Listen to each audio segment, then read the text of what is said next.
السلام عليكم. اليوم حضرت البيصاره ديال الجلبانه وضفت ليها واحد 3 المعالق تقريبا حتى 4 ديال الفول. المهم الجلبانه كتر من الفول كتجي زوينه بزاف.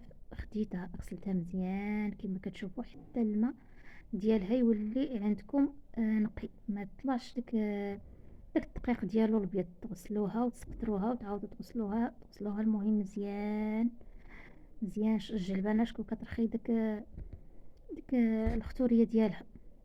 ومن بعد خديت واحد الطنجره شويه ديال زيت العود وواحد 3 الفصوص ديال الثوم، حكيتهم وغادي نقليهم مزيان، متخليهمش يتحرقوا غير يتشحروا شويه. ومن بعد غادي نضيف عليهم هذاك الجلبانه وهذاك شويه الفول ونروي عليهم بالماء ونضيف الملحه على حسب الذوق وشويه ديال الابزار، شويه ديال الكمون، ونسد الطنجره ونخليها حتى كطيب.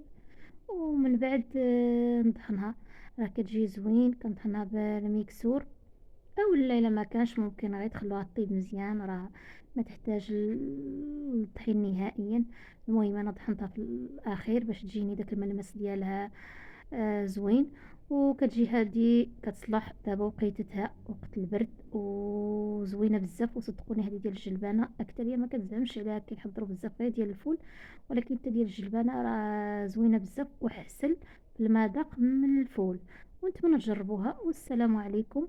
وبالنسبه في الاخير كتقدموها في الصحن، كتضيفوا لها شويه ديال زيت العود وشويه ديال الكمونه والتزيين كيبقى اختياري، واحد شويه ديال التحميره.